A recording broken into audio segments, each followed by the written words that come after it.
é o site do FET, da Universidade do Colorado, e nesse site a gente tem diversas simulações, principalmente da área de ciências, né? Então tem muita simulação de física, química, biologia, também tem simulações da área da matemática.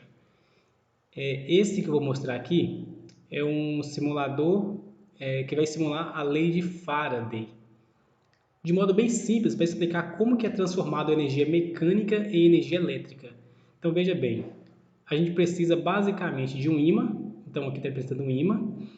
Todo ímã tem dois polos, um polo norte e um polo sul.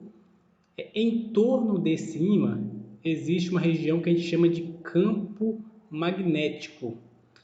E o que representa esse campo magnético são linhas de campo. Então, quando eu clicar nessa caixinha aqui, vai aparecer o desenho das linhas de campo magnético. Por convenção, a gente fala que as linhas de campo, vejam as setinhas, elas saem do polo norte e entram no polo sul. Aqui está uma imagem bidimensional, mas na verdade isso aqui é tridimensional, viu? Então veja bem, deixa eu tirar aqui as linhas de campo magnético. Aqui nós temos como se fosse uma bobina de cobre.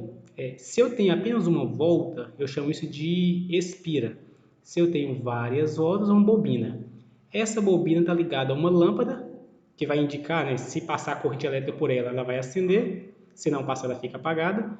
E acoplada a uma lâmpada, aos dois polos da lâmpada, tem uma espécie de um voltímetro, né, que vai medir em volts.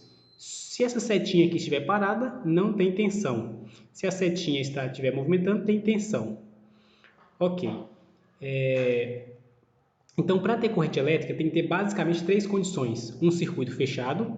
Olha, veja bem, o fio da lâmpada, um polo da lâmpada está ligado em um polo da bobina, o outro polo da lâmpada está ligado ao outro polo da bobina.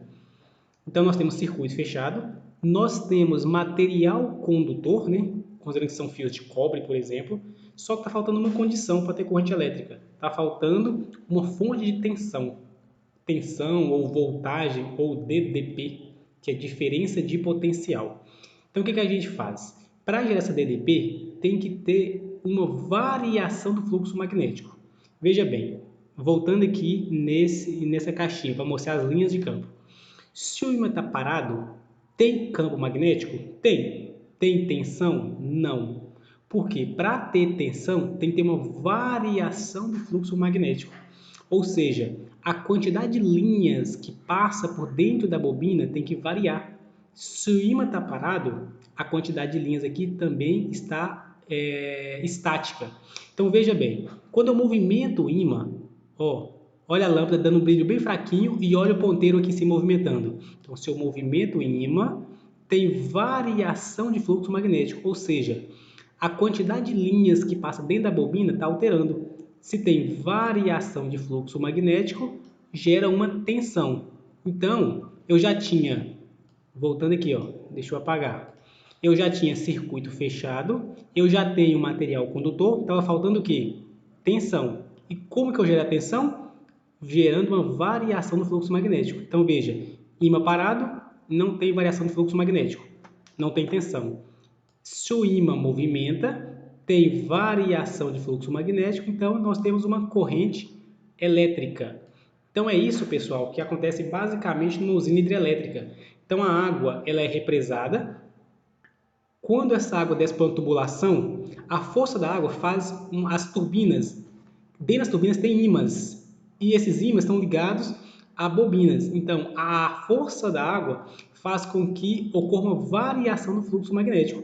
A variação do fluxo magnético gera tensão. E, consequentemente, se tiver as outras duas condições, circuito fechado e material condutor, eu tenho corrente elétrica.